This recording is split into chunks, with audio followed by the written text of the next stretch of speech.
Has Tohar gone from zero to hero with the latest patch changes? This is exactly what I'm going to talk about in this video today. We are going to explore exactly how insane the new update will be for Tohar, making him one of the best mage heroes in the game, and also why. As well as one thing I want to talk about is why it is most likely not good to be using Tohar as primary and the magic tree as opposed to other options that are available. Hey everyone, Zoraz here from Casuals, and we'll go right into Tohar. Now, as many of you know, I have talked about him in depth in a previous video, and obviously the consensus is that he is a very bad hero in the state that he was released. A lot of his stuff was just unusable because of the channeling of this skill, making it so that everything always gets interrupted. All the buffs didn't seem to work. The awakening was basically never on if you got interrupted, and things like that. Now, going straight into the patch notes, of course, all of this is all pretty self-explanatory. They've added a lot of things, fixed a lot of things, but let's go right into Tohar's fixes and what makes him now one of the best, maybe mage heroes in the game. Of course, the biggest thing will be his Earth Conduit spell, so his rage ability, because it's not a rage ability, but it is still similar to what it is. So basically, it used to be this, which is 5 normal attacks and then channels for 5 seconds, doing 300 damage per second, so a total of 1500 damage factor. And this has now been changed to something quite incredible. It is now 3 normal attacks for 3 seconds, meaning that he will be casting this way more often, and the damage factor is 500, so it's still a total damage of 1500. But this is insane because obviously you cast 3 normal attacks way faster than 5, and you are channeling for a lot less time. It's basically 40% less time of channeling, meaning that there is a much higher chance that you don't interrupt yourself by moving, because the channel happens very quickly, and obviously it is going to be same damage, so it's more damage in less time, which is really good. And after he's done this, well, there is a 4 seconds cooldown on this ability triggering again, which means that every 7 seconds he will be basically casting this, which means he's going to be casting this 1500 damage factor very regularly, because a rage kill usually happens about 7 to 10 seconds. So this is going to happen a little bit faster than most rage kills, which means that in a, let's say, a minute long fight, he will be casting this ability multiple more times than another hero will be casting their rage kill, meaning that it's a lot of damage. 1500 damage factor is basically the same as Bertrand and more than Lilia and Velen. It is not AoE, but it is still a very good damage factor. Now, the thing that makes this even more broken is that if a hero in Tohar's Legion casts a rage kill, the cooldown ends immediately, which means whoever Tohar is paired with, when they cast their rage kill, this will trigger a reset of this cooldown, which means you'll be casting this even more often than previously thought. So take this, for example, you have Bertrand, you have Tohar. Same march, Tohar is deputy. Bertrand is going to take about 10-ish seconds, a little bit more, to cast his first rage kill. Tohar, on the other hand, will be casting his first rage kill basically 3 or 4 seconds into the fight, and then he will be casting it again just before or at the same time as Bertrand, which means that he will be then most likely getting a reset and then casting it again. So basically, he will be casting this obviously very often, and then every time Bertrand casts his own rage kill, the cooldown resets, meaning that you are going to be seeing a lot of balls of rock flying away from Tohar in a combat. It is, in my opinion, going to make his damage most likely more than double what he's currently doing, and he's not great right now, but he's still doing some decent amount of damage. So it is absolutely insane. This change makes Tohar go from 0 to hero instantly in terms of doing a lot of damage. And if that was the only change, we would already be happy, because it would already be fixing a lot of Tohar's problems. But it is not the only change. Now, there's 2 things I want to note here. Many people have noticed, but it says here that this is the previous Tohar skill, and it says moving interrupts channeling. And now it doesn't say it. So this could even mean that moving won't interrupt the channeling. Now, 3 seconds is a lot easier to pull off without moving. It still could be interrupted though, but it is a lot easier. Now, if on top of that, it doesn't get interrupted by channeling, we're talking about going from 0 to one of the best mage heroes in the game. So this would be very interesting to see.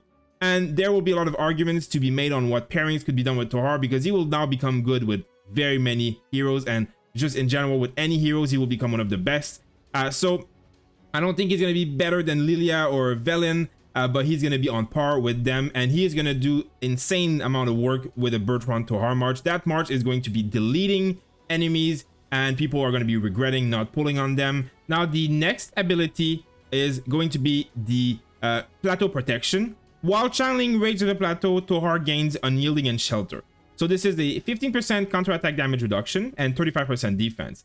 Now, it has been changed to the same thing, but it lasts 5 seconds, and the wording here is what is huge: while channeling, to when Tohar begins channeling. So this means that he doesn't have this buff while he's channeling. This buff gets applied to his entire march for 5 seconds as soon as he starts channeling. So every time he channels his balls, instantly he gets his buff, and it now lasts 5 seconds instead of just being while he's channeling. So this is amazing because it means that movement will not interrupt this buff anymore. You do not lose this buff as soon as you move, because the buff was given to the old march. It is not something that's given only while channeling. Huge difference.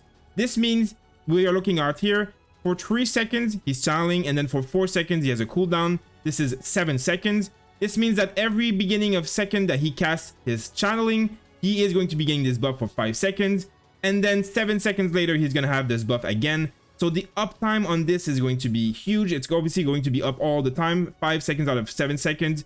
And then when he gets his rage reset, well, this buff also comes reset. So this uptime is going to be huge. He's going to have almost permanently 35% defense and 15% counterattack damage reduction at all times almost. It's going to be huge. It's going to make a big difference. Lastly, the biggest issue in my opinion was Tohar's Awakening skill. And this has also seen an overhaul. So this is a very subtle one. The difference here is that when he finishes channeling Rage of the Plateau, he used to gain Keen, which is 35% attack. Now instead, he's going to do it for 5 seconds. So it is a duration that is 2 seconds longer. But the biggest problem with Tohar's Awakening is that he has to finish channeling Rage of the Plateau, meaning that he had to not move for 5 full seconds beforehand, which is very hard to do in combat. Now, the difference is that he is going to have only a 3 seconds of Rage of the Plateau, so it is a lot easier to pull off, and you will be getting this buff a lot more often than before. And on top of that, it lasts for 5 seconds, so the same thing as we just talked about, this 5 seconds out of basically 7 seconds of cooldown in between casting this channel, meaning that this will be up a lot. You're going to be getting this 35% attack a vast majority of the time that you're on the field, and every time the other deputy or the other hero in the march with Tohar cast their skill, this resets the cooldown. So you are going to be able to give your march this 35% attack for a very high uptime. This is going to be mattering a lot. You're getting 35% defense, 35% attack, counter-attack damage reduction. He gets a lot of skill damage from his other skill, and then his main ability now does more damage with less time needed to do damage, and maybe isn't even interrupted by moving anymore. So basically, everything that was bad in Tohar's kit was completely fixed, and in my opinion, maybe even overfixed, because he's going to be now very strong, much better than people think. Now, if we take a look at a combat log of Bertrand Tohar together, it is here you will see basically there is Tohar's casting his Earth Conduit for basically the first 5 or 6 seconds. Then on turn 7, Tohar is now casting his Earth Conduit damage. This will last for 5 turns. And then you can see right away afterwards, this is when Bertrand casts his first skill. So now, instead of being this long, it will basically be the first 3 seconds he's channeling, the 4th second he starts casting, and then he's here. Now, there is a 4 seconds cooldown, 1, 2, 3, 4, and there you go, he starts channeling again. Oh, and then Bertrand is casting his rage skill right away afterwards, which means his cooldown is going to get reset. So obviously this is, you know, it will trigger differently. RNG has a lot to play. Rage gain is impacted by you taking damage as well. In war, there's a lot of things that affect it. So this is going to be something a little bit different, but you can see the potential that Tohar now has. He's going to be resetting his own skill. He's going to do a lot of damage with that skill. It's not like it's a small hitting skill. 1500 damage factor in 3 seconds. And then you can do it back to back if you reset with the other skill, which is also doing damage. You're going to have huge new potential. It's going to do insane. I am very impressed with what Tohar is going to look like. I think this changes everything. Now, obviously, we can't test him yet, so we don't know exactly how good he's going to be before testing, but it is going to be very interesting. It's also nice to see moving interrupt channeling. So see, this wasn't there. I have videos of me filming this where this doesn't exist. So they did patch this in the game at some point, I'm guessing.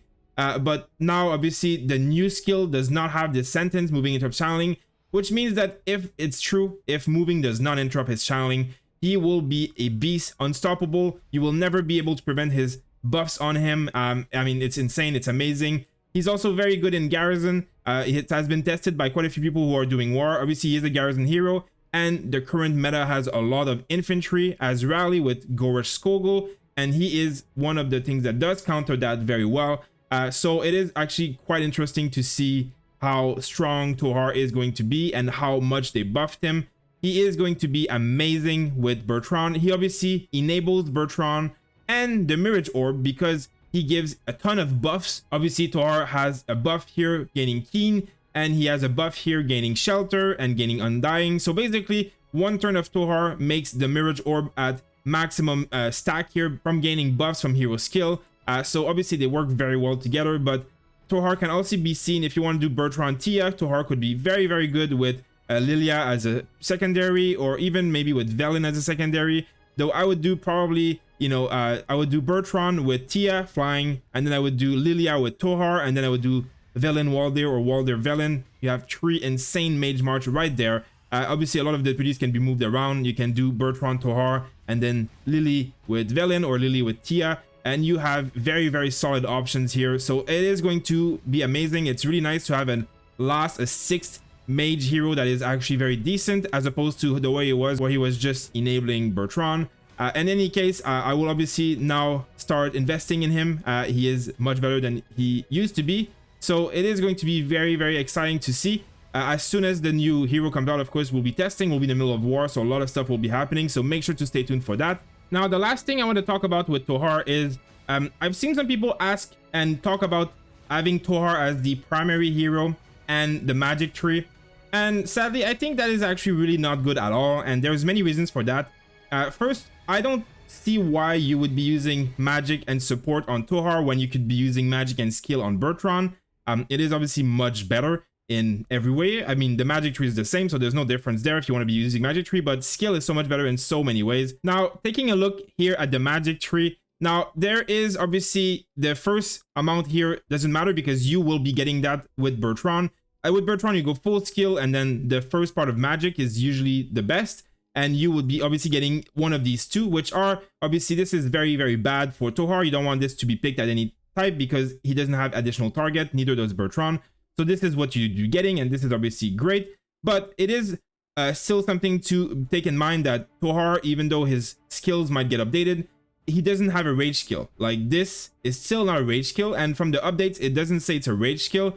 So this means that this, you know, is all basically wasted. This doesn't do anything for him, and this doesn't do anything for him.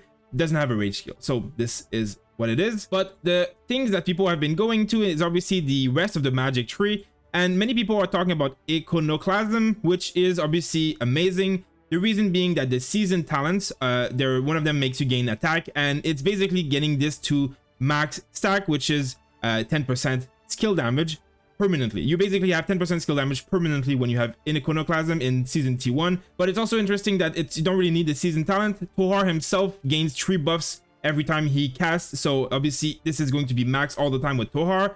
But this is 10% skill damage. Great. What else do you getting from Magic Tree? You know, this it's basically a shield, decent, but the shield is super low. The more damage to infantry unit, it's very decent, it's very good, but that's not where you're getting most of your merit. But still, you are going to be killing infantry, so this is not bad at all. It's just you're not gonna attack as many infantry units as you're gonna attack other marches, because infantry die very quickly in the beginning of combat, and there is just not that many of them. But in any case, I'm not saying this is bad at all. I definitely still think this is very good. This is not very useful. It is good, of course, you're taking less skill damage, but it's not very offensive, it's more defensive, and the amount of damage that you take less is still quite low here. And then here is another one where you take skill damage, you inflict defense break on the target legion. So when you're getting these two, obviously it's not bad, it's more tanky, it's more defensive. The defense break is okay, but it lasts for only 3 seconds, which is very low because you know, you're taking skill damage kind of like randomly in combat, and you obviously would like to take not as many skill damage as you want if you can avoid it. So It's not something that you're going to try and trigger, for example, and you don't know when it's triggering, so you don't know if this is affecting your like rage cast and stuff like that. Any case, the other options here is, you know, this, he takes more skill damage but has more attack. So this is good, but you're taking more damage and the percentage is actually quite high. But attack is also very good. So, you know, this is decent, obviously, but nothing that blows my mind yet. This is completely useless. This is completely useless because when your unit count is lower than 50 or 40 or 30%, you don't want to be fighting. You do less damage. Sure, it's boosted a little bit, but it's still very, very significant because half of your troops are dead. So you do already half of your damage. So it's really just not something that I find good. This is really the only thing that I find amazing in here is that you are going to be doing 5% more damage through basically a dot effect. So if we're looking here, we have 10% skill damage, 5% extra dot damage, and maybe a little bit more infantry damage here, or maybe a little bit of defensive stuff here. This is what you're getting from the skill tree. So let's say 15-ish% more damage from these things and a little bit of additions here. Very decent, of course, but how is that better than when we're going to Bertrand and looking at the skill tree? So first, we come in the skill tree, we have 4% skill damage here. There is none of that in the magic tree. Obviously, you have some here, but this I'm getting with Bertrand as well. So the magic tree has no more skill damage than you can get. So 4% more here. There is also rage regen here, which is low, but rage regeneration is huge on these marches, especially as we just read that the other hero in Tohar's March casting rage kill is good for them. So the more rage, the better. And now here, this is completely useless because Tohar doesn't have a rage kill. But this is something that is still granting 20 rage. So, you know, you're getting something. It's sadly that a lot of things are wasted on Tohar, but it doesn't matter because it's the same whether he's primary or not. And now is where it gets the good stuff. Here, we are getting 8% skill damage. This alone is almost as good as the last talent in Magic Tree. This is 10% skill damage. This is 8. This is 4. We're already at 12% more skill damage. So this is completely cancelled. Now, there is obviously a little bit more damage, as I said here. But already here, we have 12% skill damage that you don't have in Tohar's primary build. Next, we have this, which is something that happens very regularly. And this is a 10% crit rate for 5 seconds. Obviously, it doesn't happen all the time, but it is happening regularly enough. And it lasts for 5 seconds. So this is up a good amount of the time. About 50% of the time in combat, this should be up. It could even be a little bit higher. So very, very decent. Crit rate does your damage increase by 150% basically instead of 100%. So it's huge amount of damage. 50% more damage is obviously massive, even though if it's only at a percentage of the time and it's only 10% of the time. If every time you gain this buff, you cast once and you do a crit, well, you are going to be doing a lot more damage than a few percentage are giving you. So it is very, very good. It's very worth it. And it works for both heroes in the March, by the way. So it's even better. Now, the next thing you can get here is 15% more hero crit damage. So this is very decent. It goes from 250 to like 265. I'm not sure of the math on that. It could be a little bit higher, but in any case, it's, you know, it's just really good for your crits. It's not just damage in general, but in my opinion, it's still very, very decent because when you're critting with a 1500 damage factor spell like Bertrand, you are going to be erasing marches. But in the other hand, if you are not thinking about this, you are able to still get this, which is something that gives you 10% skill damage from synergy at level 5. And this is a chance to gain when you gain a buff effect. We just talked about Bertrand Compound Interest is a buff effect. Tohar's Awakening is a buff effect. And Tohar's Channeling thing where he gives less counterattack damage taken, 2 buffs effect. Every rage cast turn, you're getting 4 buff effect from this March. And Bertrand is basically gaining his buff over and over. So you can get basically 7 buff gain in 1 turn. Meaning you're going to have this at 100% uptime all the time. You're getting 10% extra damage for 5 seconds, triggered every 5 seconds. So this is up all the time. So you're having 10% damage, 8% damage, 4% damage. We're at 22% damage in the skill tree if you want it. And we are not even done. We haven't even gotten the last skill here.